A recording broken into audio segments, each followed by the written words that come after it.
تو میرے بھائیوں، آج ہمیں اور آپ کو اس پر بھی غور کرنے کی ضرورت ہے۔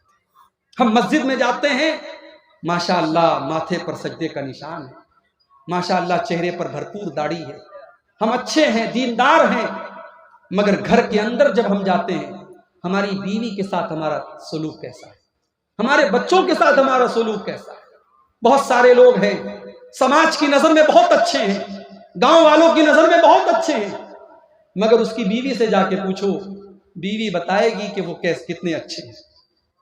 یاد رکھو، انسان جب گھر سے باہر نکلتا ہے، لاکھ میک اپ کر کے نکلے، لاکھ اپنے چہرے پر مسکراہٹ سجا کر کے نکلے، لاکھ اچھا بن کر کے نکلے، مگر انسان کتنا اچھا ہے یہ اس کے بچے جانتے ہیں، اس کی بیوی جانتی ہے، اس کے گھر والے جانتے ہیں۔ اس لیے اگر اچھا بننا ہے تو سب سے پہلے اپنے گھر والوں کے لیے اچھے بنو، اپنی بیوی کے لیے ایک اچھے شوہر بنو، اپنے بچوں کے لیے ایک اچھے باپ بنو، اپنے ماں باپ کے لیے ایک اچھی اولاد بنو۔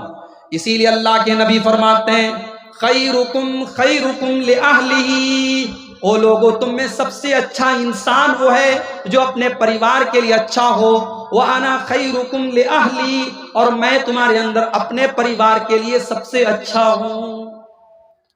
کیا آپ اپنی بیوی کے ساتھ ہنسی مذاق کرتے ہیں؟ ارے نہیں مولوی صاحب، دن بھر کام کر کے رات میں تھکے ہارے گھر جاتے ہیں، بیوی کے ساتھ ہنسی مذاق کون کرے گا؟ میں کہتا ہوں آپ دنیا کے سب سے بڑے بزی اور سب سے ویست انسان بھی اگر بن جائیں، تب بھی آپ کی بیوی کا آپ کے اوپر حق ہے میرے بھائی، اور بیوی کا حق آپ کو ادا کرنا پڑے گا۔ ایک شوہر اور بیوی کا رشتہ بڑا پیارا رشتہ ہے، اس رشتے کو آپ کو نبھانا پڑے گا۔ اللہ کے رسول کے ایک صحابی تھے، میں آخری باتیں کر رہا ہوں کیونکہ مجھے حکم بھی ملا ہے، بات کو شارٹ کر دیجئے۔ اللہ کے رسول کے ایک صحابی تھے، حضرت ابو درداء انصاری رضی اللہ تعالی۔ یہ انصاری صحابی تھے، مدینہ میں رہتے تھے، یہ رات میں نماز پڑھتے تھے، دن میں روزہ رکھتے تھے، شادی ہو چکی تھی لیکن بیوی سے کوئی مطلب نہیں رکھتے تھے، بیوی کے پاس بہت کم جاتے تھے۔ ان کے دوست تھے حضرت سلمان فارسی، یہ اکثر اپنے دوست کے گھر آتے تھے، اور ابھی چونکہ پردے کا حکم نازل نہیں ہوا تھا تو حضرت سلمان فارسی اپنے دوست کی بیوی کے ساتھ بھی بات چیت کرتے تھے، ان کا سامنا کرتے تھے کیونکہ ابھی پردے کا حکم نازل نہیں ہوا تھا۔ بخاری کی روایت ہے، ایک دن حضرت سلمان فارسی اپنے دوست ابو درداء کے گھر آئے، انہوں نے دیکھا کہ میرے دوست ابو درداء کی جو بیوی ہیں ام درداء، ان کے بال بالکل بکھرے ہوئے ہیں، چہرہ بالکل میلا کچیلا بنا ہوا ہے۔ حضرت سلمان فارسی نے پوچھا کہ بھابی جان یہ آپ نے کیا حلیہ بنا کے رکھا ہے؟ آپ کا چہرہ اتنا اترا ہوا کیوں ہے؟ آپ کے بال اتنے بکھرے ہوئے کیوں ہیں؟ آپ تو شادی شدہ عورت ہیں، آپ کو تو بن سنور کے رہنا چاہیے، بن ٹھن کر کے رہنا چاہیے، اپنے شوہر کے لیے سج دھج کے رہنا چاہیے۔ غور کریں ہماری مائیں بہنیں، جلسے میں جانا ہے تو بڑی خوشبو لگا کے اور بڑے میک اپ کر کے جاتی ہیں، شادی بیاہ میں جانا ہے تو نئی والی ساڑی نکال کے جاتی ہیں، اور شوہر بیچارہ وہ جب گھر میں آتا ہے تو اس کے سامنے کبھی بننا سورنا اور اپنے آپ کو سجانا سنوارنا اس کو ضروری نہیں سمجھتی۔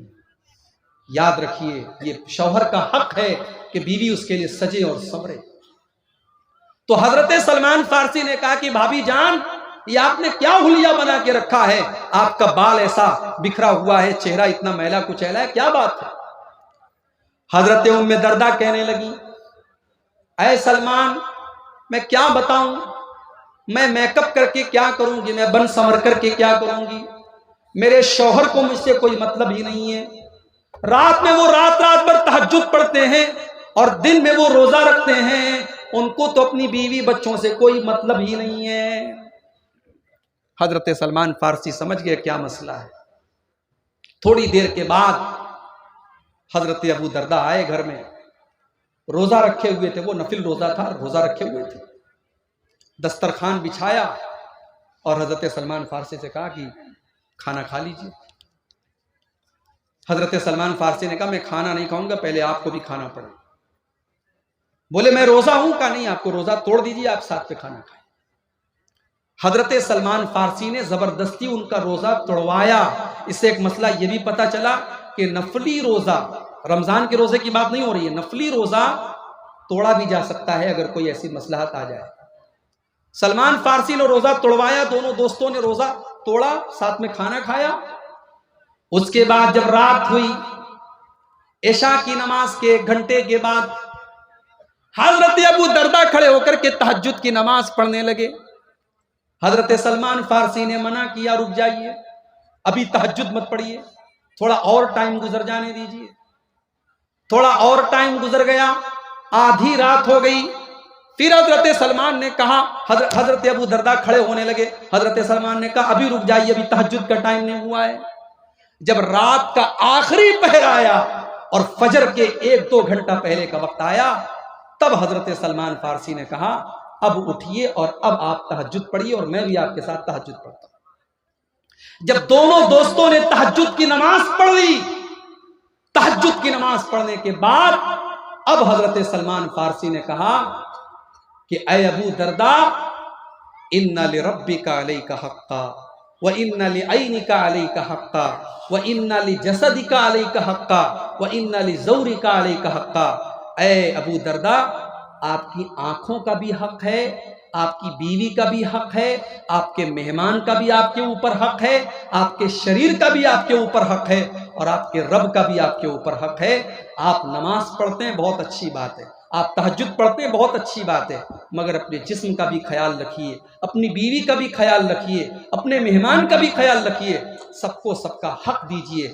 جب اللہ کے رسول صلی اللہ علیہ وسلم کے سامنے یہ پورا واقعہ بیان کیا گیا، اللہ کے رسول نے فرمایا صدق سلمان، سلمان بالکل صحیح کہہ رہے ہیں، سلمان نے بالکل صحیح بات کہی۔ تو میرے بھائیوں، اسلام تو یہ تعلیم دیتا ہے، اسلام اس بات کا نام نہیں ہے کہ آپ بیوی بچوں کو بھول جائیں اور آپ دن بھر نماز ہی پڑھیں اور دن بھر آپ روزہ رکھیں اور بیوی بچوں کا حق ادا نہ کریں۔ آپ ایک اچھے باپ بنیں، ایک اچھے شوہر بنیں اور ایک اچھے پریوار کے آپ سدسیہ بنیں۔ یہ بھی اللہ کے رسول کی سیرت کا ایک حصہ ہے۔